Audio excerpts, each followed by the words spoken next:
Welcome to Worldview 2's Washington Report on this October 21st, 2025. I am joined now by Jim Path of theconservativecaucus.org. Jim, how are you doing? I'm doing well. How are you doing, sir? Good, good. We have Trump had a press conference today, or a little speech in the Oval Office. We have DHS raids going on, ICE raids in New York City as we speak. And maybe some updates on the New York City race for mayor and some comments from Trump on that and some more. But busy day. Yeah, it is. Donald Trump on the move. That's what we voted for. Yeah. And I think most Americans are relatively pleased by it. Well, I guess we'll start with the ICE raids. They're happening now in New York City. There's some sky footage, and it looks like there's some protesters clashing with the DHS personnel there on the streets. So hopefully it doesn't get worse throughout the night. But there's a lot of clips coming out of New York City now with the protesters. Here's some right here.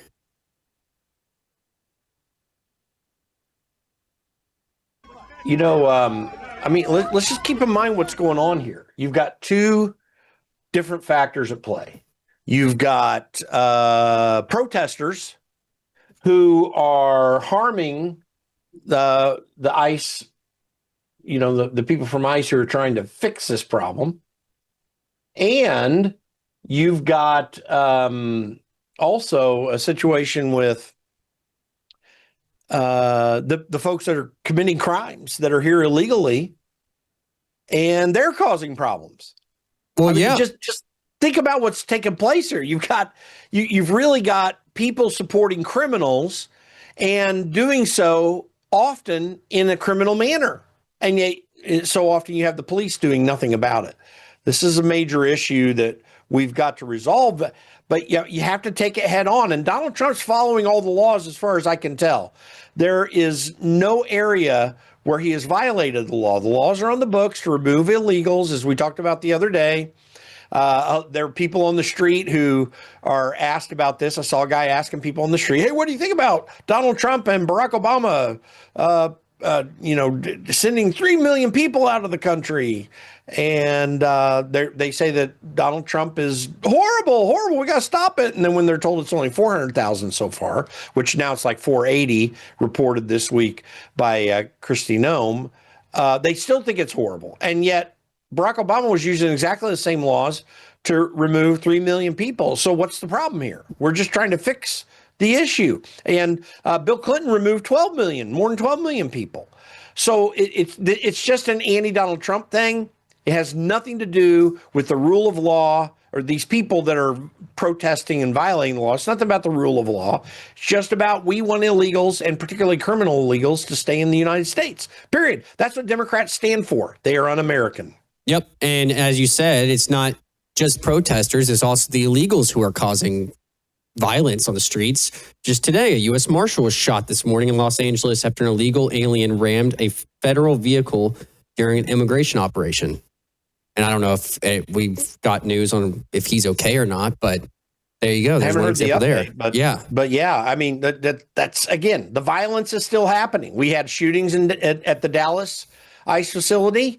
We've had still violent protests in Portland. Nick Sorter, my friend, he's back over there. The violence is crazy around the ICE facility there. That hasn't stopped. Police are doing nothing to help. So it's a real mess, and the Democrats don't want to fix it. In fact, they love the chaos. They think it helps them politically. It's not, but that's what they believe. Yep. Well, you posted this clip of some of these protesters out there, and I think this gives you a little example of some of the people who are out there. So what brings you out today? No King's Day. And why specifically are you out supporting No King's Day? I think protest is important. Why are you protesting? How much time do you have? A couple minutes. And what's the main reason you're out here protesting President Trump? I don't agree with a lot of the decisions that are being made. Is there any decision in particular you disagree with? Okay, so I would start with Well, I don't even think it's appropriate for me to have this interview. It went from how much time do you have to not even be able to give one example. And that's the thing. There's a lot of ignorance on these radical left, among these radical left activists. They just hate Donald Trump, period. Like they're moved by hate. Why are we surprised that they also promote hate and sometimes violence? Because all it is hatred for Donald Trump. It's really hatred for our country. It's not just solely a Donald Trump thing. I mean, they hate every one of us who support Donald Trump. They even hate us if we're sometimes critical of Donald Trump. They still hate us because we supported him in general, which leads ultimately at the logical end result of that kind of hatred is violence. That doesn't mean that they're promoting violence at every given time. That's just a logical conclusion of that stance. And they're willing to push and shove and intimidate and lie. That sort of behavior is not helpful for human society. And that doesn't mean that everybody that's a Trump supporter and everybody on the right is perfect in the way that they do things. There's a lot of imperfections there too. They don't go to this degree. And that's what we need to be making sure that we clarify. Also clarifying the Democrat Party is not an American party. They're not promoting American values. They don't tell their supporters to stop this. Of course, there's a lot of fear in them about doing that because they want their votes later on. They don't want them to get angry at them too. But that would be the rational thing to do if your goal is to get society back in order and stop the political wrangling that encourages hatred and disgust and violence. People on the right, by and large, are not doing that. And that is happening almost exclusively with Democrats. And they hate people that don't agree with them. And they want to destroy their ability to disagree. That is not American either. This is our problem. And it is almost exclusively a problem of Democrats. Yep. Well, another thing you've been tweeting pretty hard about is the White House renovations that are going on. And a lot of people are freaking out about this picture right here of them taking down parts of the East Wing to make room for this ballroom that's being put in. And everyone's on the left is kind of freaking out, saying he shouldn't be able to do this. But this is not the first time it's been done, right? No, it was the White House was gutted under Harry Truman. No one complained about that.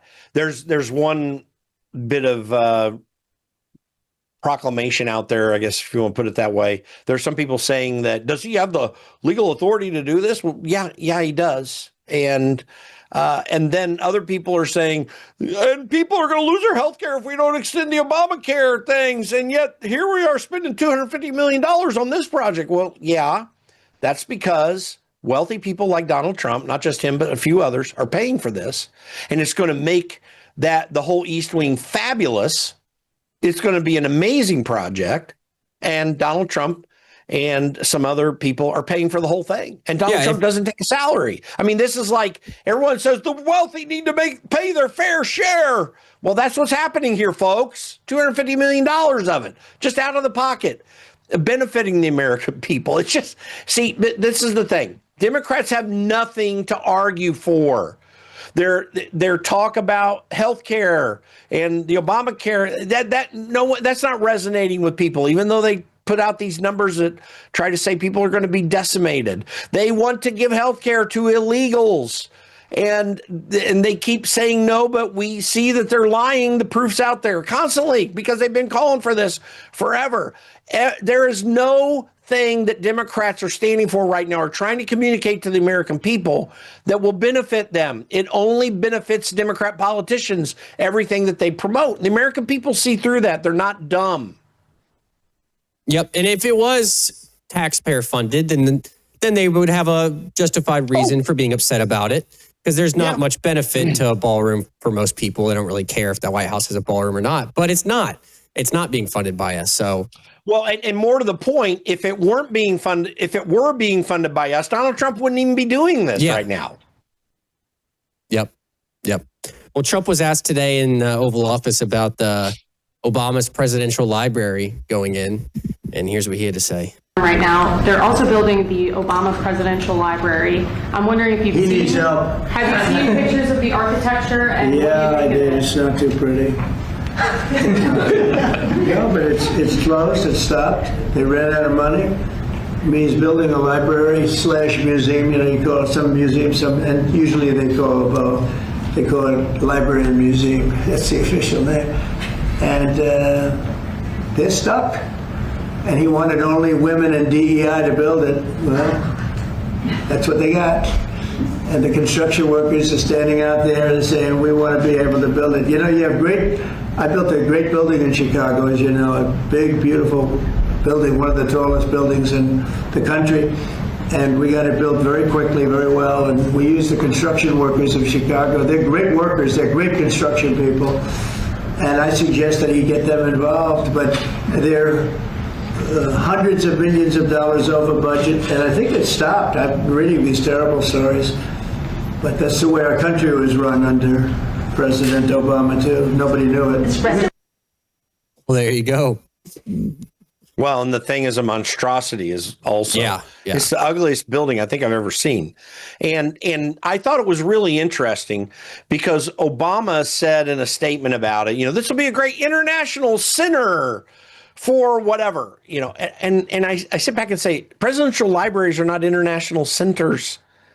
These are designed for a resource for the American people on an American serving president. But Barack Obama was never an American president. He called himself a citizen of the world. He promoted that idea, and he did not promote the constitutional ideas of limited government, of restraint. And frankly, he promoted a lot of ideas like he was an anti-colonialist, and with this pretension that the United States is some sort of colonial power. We had the removal in his administration of Columbus Day. We had the removal of a sense of community that had developed after the healing period from the 1960s related to race that he stirred back up and made it an issue again. We're dealing with race right now almost exclusively because of Barack Obama. That doesn't mean it didn't exist at all before him as a problem in certain pockets, but it was not a national problem. No one even hardly thought about it much, except a few activists that wanted to stir that up so they could keep bringing money in their organizations, particularly Jesse Jackson and Al Sharpton and some others. The Southern Poverty Law Center. They needed a way to keep money coming in, so they stirred up the race problem again and made it a problem again. And they've got people angry all over the place over something that is just not much of a problem like it used to be in this country. So this is the legacy of Democrats. They do not hold moral values, and they do not hold American values. And moral values in our relationship to God truly are the most important thing. There's no doubt about that. The international aspect of what we do is outside of this country towards God in heaven, who judges us and looks at us every single day to see what we're doing. Right now, he's not pleased with this country. And I think every American, particularly every Christian in this country, needs to get on their faces before God and seek him. We have that ultimate responsibility. But as it comes to this country, there are a group of people, and they are almost exclusively Democrats, who are truly invested in destroying the American ideal that has done the best job to preserve religious liberty, to preserve freedom of speech, and to enable people to benefit from economic success if they'll only put the work in. That's what Democrats oppose, all those things. Yep. And we got to go to a break. We'll be back here in about 1 minute with more.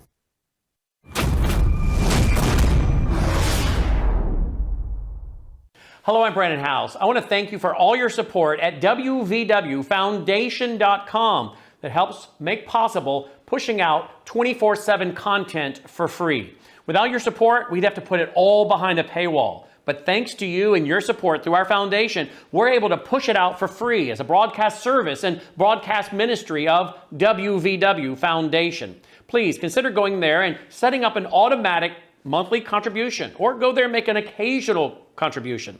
If you prefer to support us through the mail, you'll find our mailing address there at wvwfoundation.com. You can also call and make your contribution over the phone by calling 901-825-0652. That's 901-825-0652. Again, all these details are available at wvwfoundation.com. Thank you for your support as we try to help people around the world understand the times through the lens of a Christian worldview. All right, welcome back from the break. Let's go to the New York City mayor race. There's a new poll that came out, Jim. I don't know if you saw this. 2025 New York City mayor election poll. Among American-born New Yorkers, Andrew Cuomo wins with 40%, Zohran 31%, and Curtis Sliwa 25%. Among foreign-born New Yorkers, Zohran wins 62%, Andrew Cuomo 24%, and Curtis Sliwa 12%. It doesn't really mean much, but it's an interesting poll, to say the least. Yeah, it is interesting. I don't think that we need to kick out people who are American citizens who are foreign born. I don't think that's the message here. The message is this, and it goes back to what I was just talking about before the break. The push for, well, let me say, the stirring up of race in this country that began during Barack Obama's presidency has caused people to believe that they are being harmed by white people. Mm-hmm. Now, that doesn't mean everybody foreign-born thinks that way. In fact, I don't think most foreign-born Americans think that that's a problem. But there are two groups who do think it's a problem. People who live in cities like New York City that are dominated by Democrat politicians who keep pushing the race issue. And by the way, they're the great racists. People on the right are not the racists. They're probably a few people. Don't just go pointing out Nick Fuentes to me, who's a stupid racist and an idiot. But other than that small cadre, it's not the people on the right that are pushing race that have the race problem. It is almost exclusively the people on the left in the Democrat Party, because that is a way for them to attempt to win elections. This is what one of the things that they do to try to stir up a populace against everyone. And that plays out most specifically in these major cities where all of that dominates, and that is a problem. It's an interesting poll. My bigger question is less, legal American citizens who are foreign born, how they would vote. I want to know how many illegal non-citizens, foreign born, are going to be voting. Exactly. That's what I want to know. And if they're actually included in those polls as well. Correct. Yeah. They very well may be, because if they have an intent to vote and you're doing a phone poll or you're not asking the question, are you a legal American citizen? If you're not digging down that hard in this poll, then someone who intends to vote and is not a citizen is just going to answer the question the way it is. I would have a little bit of problem with that. I mean, I have no way to indicate how many of those people I just described actually participated in the poll, if any. But what I am saying is there is a large contingent of people in this country who are voting and who are not legally allowed to because they're not citizens. And particularly in states like Minnesota and California, which give driver's licenses to illegals. Amongst other states. Yeah. And that's a big issue. How do you really police that at a polling place? How do you police it when they get a letter by mail? One of the biggest problems with unsolicited mail ballots, which are dominating, 70% came across in 2020. When you have so many unsolicited mail ballots, how do you police whether the person's actually a citizen or not? Well, yeah, if you're giving them a driver's license, how is a poll worker going to know if they haven't come up with a driver's license? And that's the thing. It's hard enough live at a polling place to police that. It's impossible to do so when someone's receiving an unsolicited mail ballot. When you know for a fact that if an illegal is getting a driver's license at a driver's license branch, they're also, because of motor voter laws, receiving an opportunity to register to vote, and in some states automatically registered So then those people are getting a mail ballot. These are the things about our voting system right now that are really harmful. It's not so much that, and it may be not very little of Democrats going out and switching the Dominion voting machines and changing the votes. If there's something like that, I mean, that would be concerning, obviously. You don't even have to go there. Just give people driver's licenses and let them vote either in person or with an unsolicited mail ballot because they get registered and no one can check that. That is stealing an election, but in an indirect fashion because they can put up a case of plausible deniability. Oh, we don't know. Well, we do the best we can to make sure illegals aren't registered to vote when they get a driver's license. Bull. That argument's being had in Minnesota right now. It's a very serious discussion. And this is the problem, a major problem in elections that has to be changed completely. We need to get rid of unsolicited mail ballots entirely from this country. We need to get rid of early voting. And I would get rid of it entirely, but if we can't get there, you at least need to make people come in person, which is still a problem, in my opinion, in certain counties. But if someone must come in person and have valid ID, and that valid ID must be known to be not of an illegal who is not a citizen.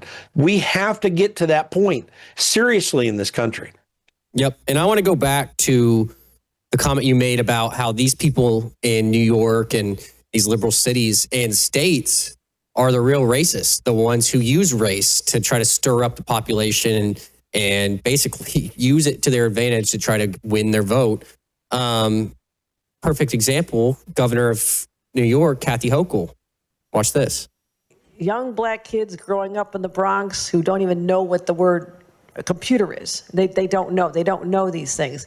And I want the world open up to all of them because when you have their diverse voices innovating solutions through technology, then you're really addressing society's broader.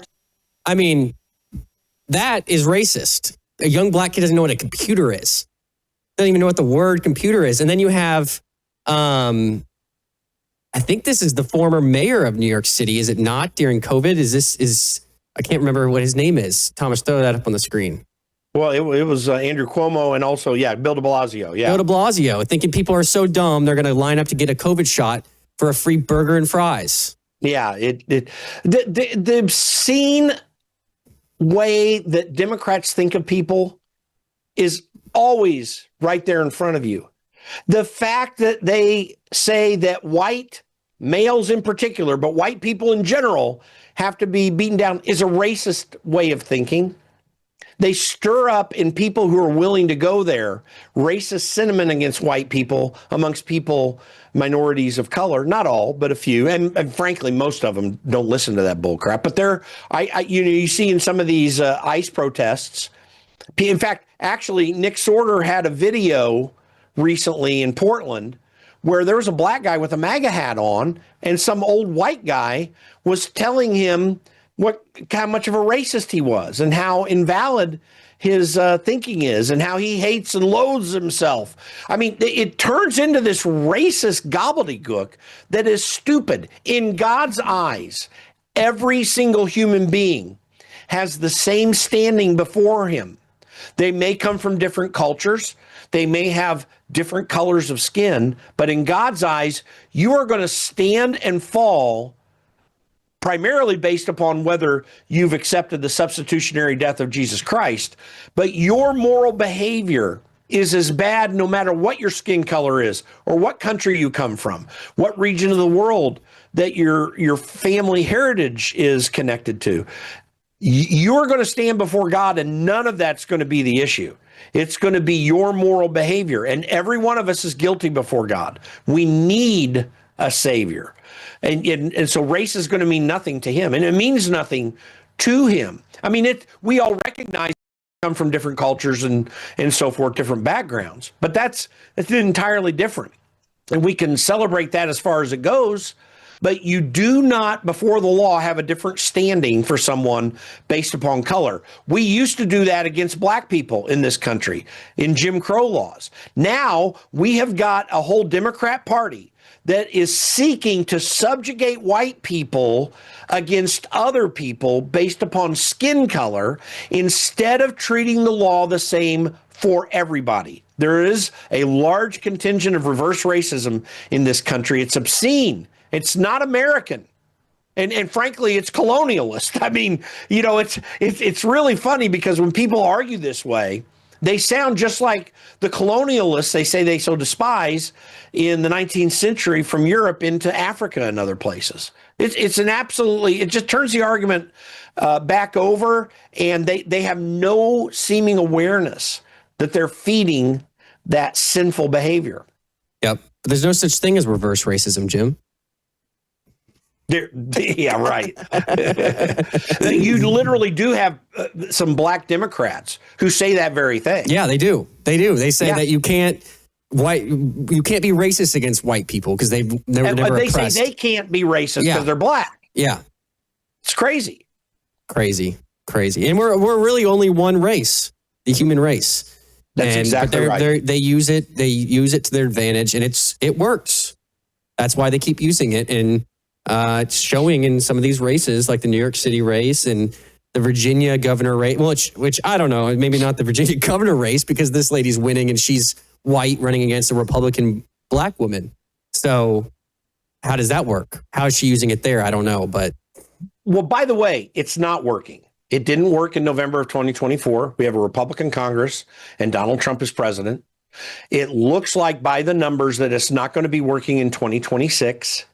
It's a failing, flawed way of thinking. It works in pockets. That's right. It works in pockets like New York City. It's not working in Chicago very well. You got a lot of black folks in Chicago, and I know many of the leaders of this group of people that are just rebelling against Brandon Johnson and saying we've had enough of it. But it works in major cities, and but they're actually relatively small pockets in this country. But nationally, it's not working. And it is a flawed system. The only risk is if Democrats ever get in power again, they're going full bore, 10 times worse than anything we saw out of the Biden administration, which was horrible. Yep. Well, I hope not. I have a clip here of Jen Psaki. I guess she's come out and said that J.D. Vance is scarier than President Trump. So we'll see what comes of that. But we got this clip you shared. The president of Colombia is calling for the assassination of Donald Trump. Watch this. Muchas gracias, señor presidente, por esta extensa conversación en vivo. Me voy con preocupación. Obvio, pero preocupante la situación. Pero ¿qué vida no espero que usted encuentre la sabiduría y el pragmatismo para salir de esto. Ya veremos.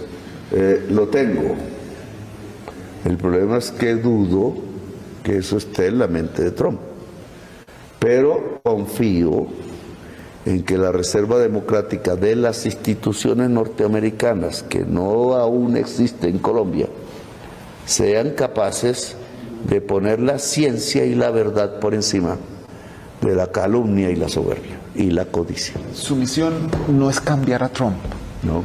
Su misión es buscar la mejor negociación posible para los millones de colombianos que dependen de esos empleos. La y de esa humanidad economía. tiene una primera salida y es cambiar a Trump. De diversas maneras. Puede ser por el mismo Trump, la más fácil. Si no, sácala a Trump. Not get rid of Trump. That's right. That a lot of people think that way. Listen, Colombia, which for a time prior to this man becoming president, had some tremendous growth in its economy. And now this radical leftist is on a mission to impose a system of socialism. He actually wants to, he's kind of a little bit of a Chavista, Hugo Chavez person, you know, and there's a movement in South America. Colombia is undertaking it right now. Obviously, Venezuela's in the midst of it. It's happening in Brazil as well. And all of this is coordinated by a group called the Fora de São Paulo, which is the São Paulo Forum, founded by current Brazilian president Lula da Silva with, and guess who it was founded with? Fidel Castro. It is a communist movement seeking to put communist ideas into countries. This guy is part of that. Communism is a death cult. Ultimately, that's the end result of communism. It leads in death because it must become authoritarian to impose its ideals on a country. So Donald Trump's right to have opposed this guy, and he's just shown murderous intent. Yep. And what now, else do you need? Yep. And now communism is making its way into America with New York City. But we'll be back. We'll be back with a new episode. Until then, take care. Tonight on the Worldview Report, President Trump wins a major court victory, allowing him to send National Guard troops to Portland, Oregon, from states whose governors oppose those troop movements. Jared Kushner and Steve Witkoff get sent back to Israel to shore up the president's already faltering Middle East peace deal. Many of the most popular Glock pistol models will no longer be available for commercial purchase by the end of the year.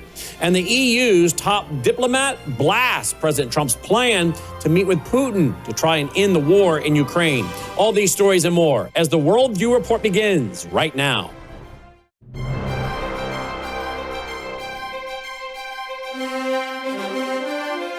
This is Worldview Report with host Brandon House. Whether it is news from the nation's capital or your state capital, from the classroom to the boardroom, from national security to national and local news that impacts you and your family, Worldview Report is your trusted source for vital and uncensored news.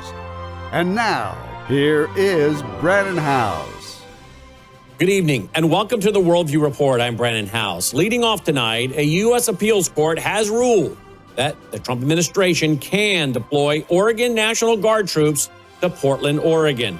Reuters reports that a divided U.S. appeals court ruled on Monday that President Trump can send National Guard troops into Portland, despite objections by the elected leaders of the city and state, giving the Republican president an important legal victory as he dispatches military forces to a growing number of Democrat-led jurisdictions. Three-judge panel of the 9th U.S. Circuit Court of Appeals, they granted the Justice Department's request to put on hold a judge's order that had blocked the deployment while a legal challenge to Trump's action plans played out. Portland-based U.S. District Judge Karen Immergut, who Trump appointed during his first term as president, ruled on October 4th that Trump likely acted unlawfully when he ordered troops to Portland. One judge dissented, while the other two ruled in favor of President Trump. Judge Immergut had blocked Trump from sending any National Guard troops to Portland, at least until the end of October. And she has scheduled a non-jury trial set to begin on October 29th to determine whether to impose a long-term block. The judges wrote in their decision, quote, "After considering the record at this preliminary stage, we conclude that it is likely that the president lawfully exercised his statutory authority under U.S. law, which authorizes the federalization of the National Guard when the president is unable with the regular forces to execute the laws of the United States," end quote. The Times of Israel reports that U.S. Special Envoy Steve Witkoff and top White House advisor Jared Kushner landed in Israel on Monday and